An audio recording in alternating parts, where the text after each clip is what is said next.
Le Stade Toulousain en demi-finale contre Clermont, une formalité ou un match difficile. Conseil municipal, débat sur le PDU et consensus sur ce que les Toulousains appellent les Vélouses.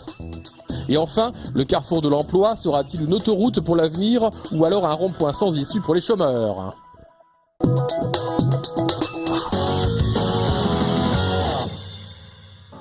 Attention, les Rouges et Noirs rencontrent ce soir leur meilleur ennemi. Lors de leurs 2 dernières confrontations en demi-finale, les Jaunards sont sortis victorieux.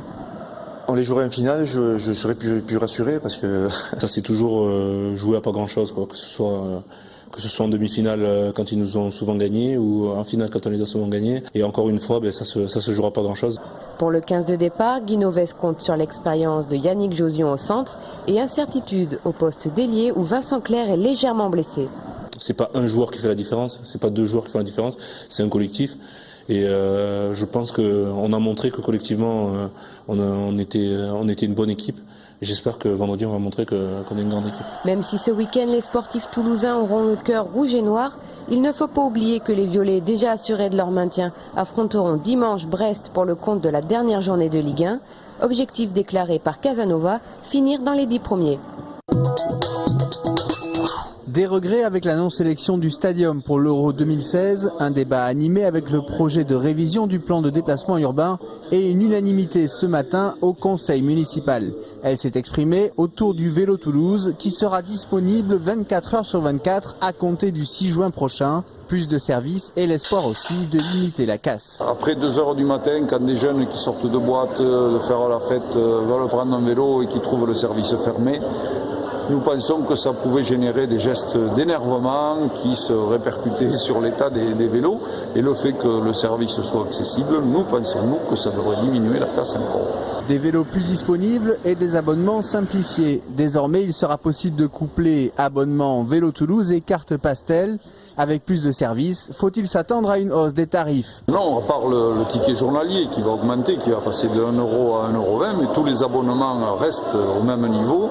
Et y compris pour les utilisateurs de la carte Pastel qui feront mettre l'abonnement vélo sur leur carte Pastel, il y aura une baisse de l'abonnement de 5 €. Sachez enfin que des applications gratuites existent sur smartphone pour vous aider à localiser les bornes les plus proches. Autant d'arguments pour transformer le Vélouse en petite reine de la nuit. Afin de couper court aux nombreuses spéculations entourant l'accident du vol Air France Rio-Paris survenu en juin 2009, le Bureau d'enquête et d'analyse pour la sécurité de l'aviation civile a publié ce midi une première note résultant de l'étude des boîtes noires. Ainsi, il a été établi que la composition de l'équipage était conforme aux procédures d'Air France. Autre enseignement, pendant 1 minute, les indicateurs de vitesse étaient contradictoires.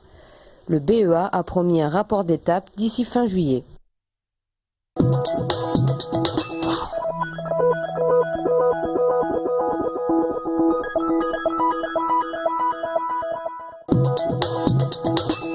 La 3e édition du Carrefour de l'Emploi se tenait au Parc des Expositions. Ce forum de recrutement, c'est l'occasion pour les candidats à l'embauche de rencontrer employeurs et entreprises.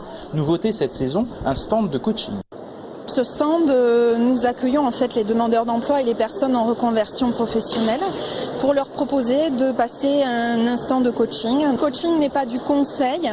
On peut de temps en temps amener en plus du conseil, mais c'est surtout une posture où on va accompagner la réflexion de la personne. 10 000 visiteurs et une baisse des offres d'emploi. Cette année encore, le Carrefour de l'Emploi semble bien embouteillé. Vous allez voir que grâce à la ceinture, ils ne vont pas du tout bouger de leur siège. À Eurocentre aujourd'hui, pas loin de Saint-Jory, on sensibilisait aux risques routiers. Il faut dire que depuis le début de l'année, on constate une hausse du nombre de morts de 12%. Voitures tonneaux, tests choc, lunettes d'alcoolémie, de nombreux outils au service de la prévention. Et chacun a son mot à dire. Tout le monde a été confronté à des accidents, soit à titre personnel, soit dans son entourage. Donc je pense que c'est bien ce genre de journée pour être sensibilisé sur les risques qu'on encourt. Les gens dont c'est le métier, les conducteurs et même les personnes lambda qui conduisent son véhicule devraient être formés davantage. Et puis simulation d'un accident avec blessé grave accompagné d'une désincarcération. De quoi marquer les esprits des plus jeunes. J'étais un peu impressionné qu'ils coupent vraiment la voiture. Et si ça arrivait dans la vraie vie, ce serait un petit peu choquant. La sécurité routière d'actualité avec la cacophonie autour de la suppression des panneaux avertisseurs de radars. Lorsqu'on a eu la mise en place des radars, on a eu tous les gens qui regardaient sur le bas-côté et dès qu'il y avait un panneau ou le radar, freinaient brutalement et provoquaient des accidents. Imaginez-vous si on enlève ces panneaux qui préviennent les radars, nous allons avoir encore plus de personnes inattentives qui vont regarder sur le bas-côté, qui seront surprises et qui vont également freiner brutalement et qui vont provoquer des accidents. Cette première édition pourrait être renouvelée l'an prochain. Meiko et Takuma, deux étudiants chercheurs japonais de l'université de Tohoku à Sendai, sont accueillis à l'université de sciences sociales grâce à Fac Sans Frontières. Touchés par le séisme, leur université est sinistrée. L'association leur permet de poursuivre leurs études durant 3 semaines. Il y a énormément de livres en français, en anglais. C'est vraiment attiré l'attention de ces étudiants. Et puis rencontrer les professeurs. Les deux étudiants ont vécu la catastrophe. Aucun de leurs proches n'est décédé, mais l'angoisse d'un nouveau séisme demeure car les répliques continuent. Quant au risque de radioactivité, ils restent confiants envers les discours du gouvernement, alors qu'en France, la CRIRAD, commission de recherche indépendante, craint que les conséquences pour la santé soient bien plus importantes que ce qu'affirment les Japonais. Bien sûr, j'ai un peu peur. Mais pour moi, le plus important, c'est de reconstruire ma ville, ravagée par le tsunami. La radioactivité, c'est invisible. Et ce n'est qu'à une centaine de kilomètres de là où je vis. Je suis un peu inquiète des conséquences de la radioactivité si je suis enceinte un jour.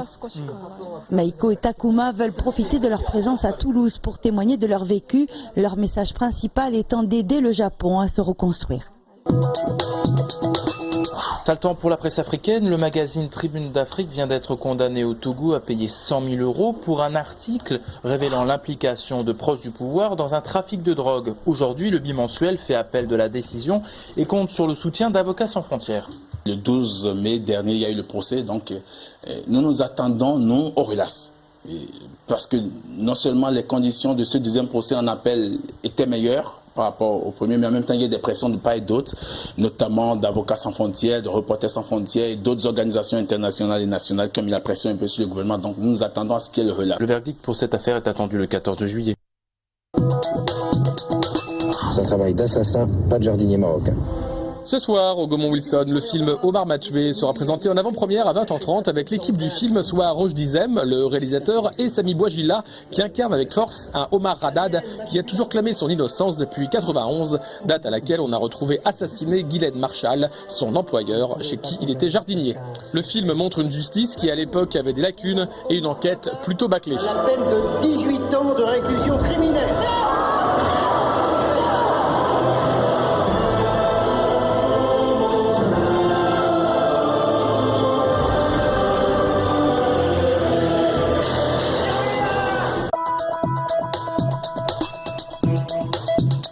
Personne ne sait ce qu'est le bike polo et pourtant il y a un championnat et en plus ce week-end une initiation pour les plus jeunes au stadium.